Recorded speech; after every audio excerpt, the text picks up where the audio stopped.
In the formations themselves, some material can be gently raked off the surface with the slightest touch.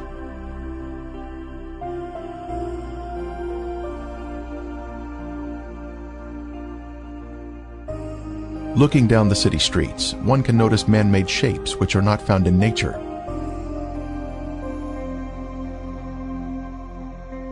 Here we see a building with square sides or 90-degree angles.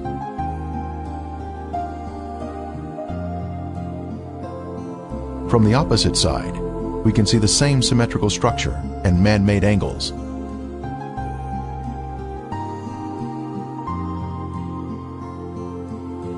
We can see the remains of walls that extended outward at 90-degree angles from the main structure.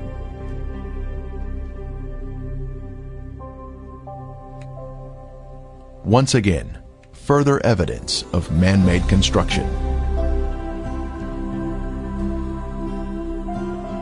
Here we can see square windows that are visible in the walls of the structures, which give us a view of the past.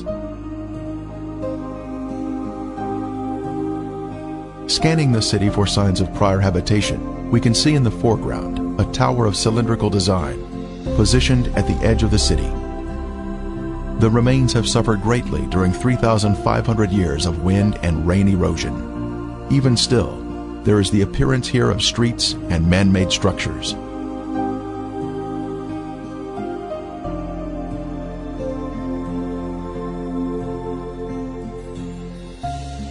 Here in the foreground, we have a conical shape resting on a raised area.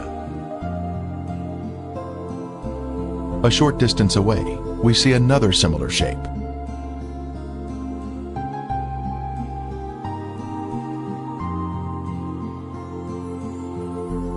As we pan across the city, we can see in the distance an arched doorway that exhibits a symmetrical shape even to this day. The whole land is brimstone, salt and burning. It is not sown, nor does it bear, nor does any grass grow there, like the overthrow of Sodom and Gomorrah, Admah and Zeboim, which the Lord overthrew in his anger and his wrath. More anomalies are found in the cities. In this case, we have a large hardened clump of material that we broke open, revealing layers of previously heated material, including gypsum crystals, created by the combination of limestone and sulfur. From the intense heat, various objects were melted in the cities. Here we have some material that was boiling on top, while the remainder of the substance pooled at the bottom, creating a solid base. A very unusual find here, but just another strange anomaly not found in other areas of the country.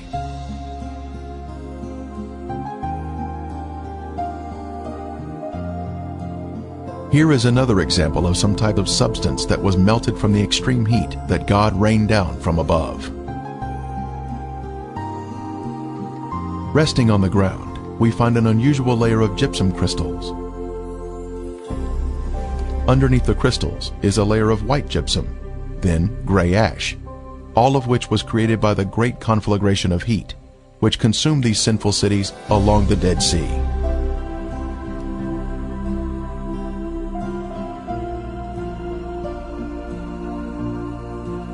Once again, we find more gypsum, this time in a circular formation of crystals, all radiating outward.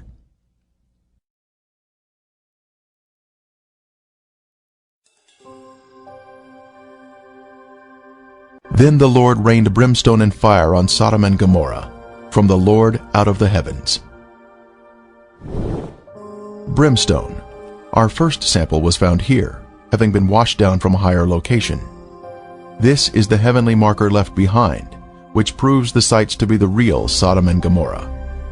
Ron Wyatt was the original discoverer of these cities in 1989, and he now describes the brimstone found here. Okay, we're down at Sodom and Gomorrah still. Right in front of you see some unusual looking spots on this, shall we say,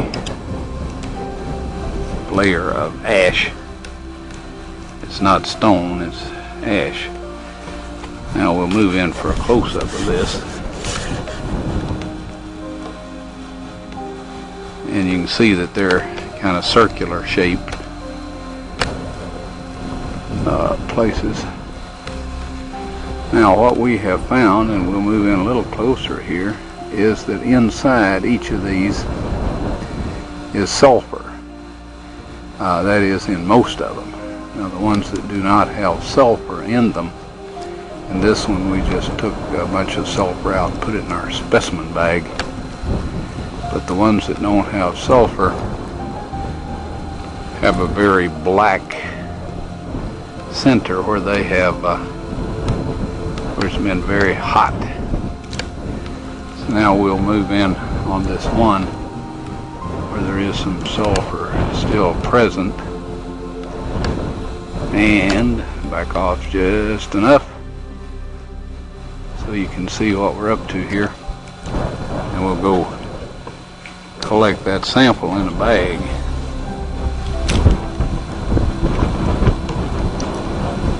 Before I started using this knife, it was very, very sharp.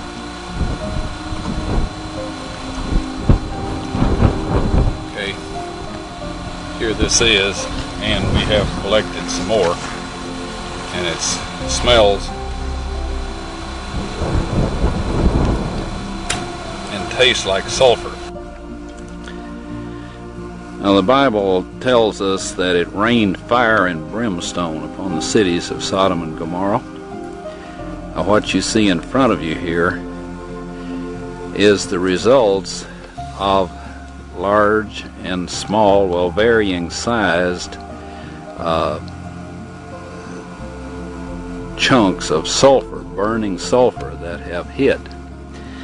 And what we find here is that God rained this burning sulfur down upon this city, and rain is a perfect description of it. It landed just in the pattern that rain would fall, and the stuff, of course, the accumulative heat of all of this upon the city set the entire thing ablaze.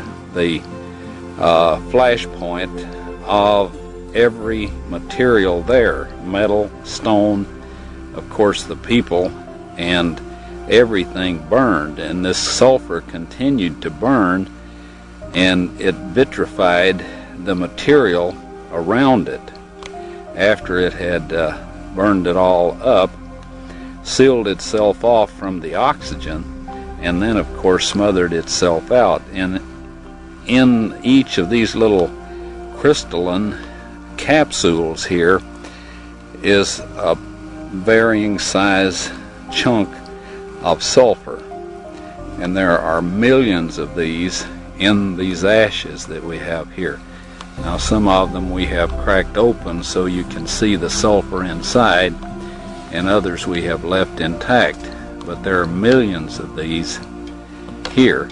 So this shows that God indeed rained fire and brimstone upon these cities. And if you look in your dictionary under brimstone, you'll find that it is sulfur.